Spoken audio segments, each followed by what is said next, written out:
Les femmes, quand vous voulez accoucher, ça fait mal, n'est-ce pas? Nous les hommes, généralement, nous ne sommes pas à vos places.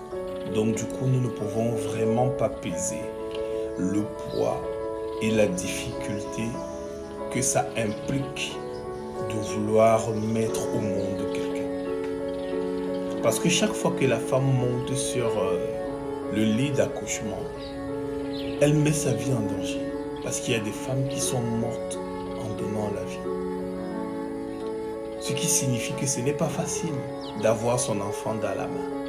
Pour avoir son enfant dans la main, tu auras des douleurs, des contractions. Tu vas pousser, tu vas te faire incroyablement mal.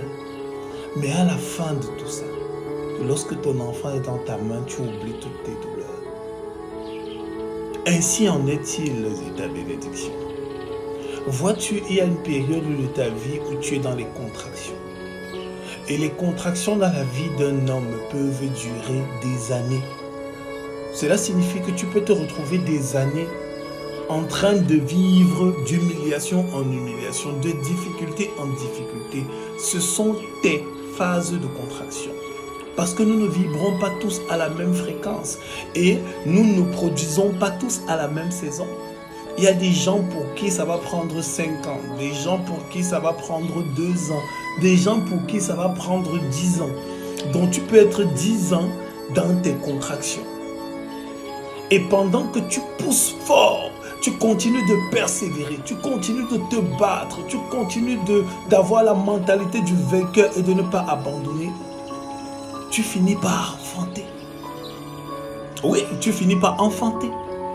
Et lorsque ta bénédiction est déjà visible et à bout portant, et que tout le monde peut la constater, tu oublies toutes les douleurs que tu as traversées. Alors dis-toi à chaque fois que tu vas vouloir abandonner, que tu es en train de vouloir empêcher une naissance, la naissance de ce que Dieu a prévu de faire avec toi. N'abandonne pas, mon frère. Ma sœur, continue de pousser. Un moment viendra pour toi. Toutes ces douleurs, tu vas les oublier.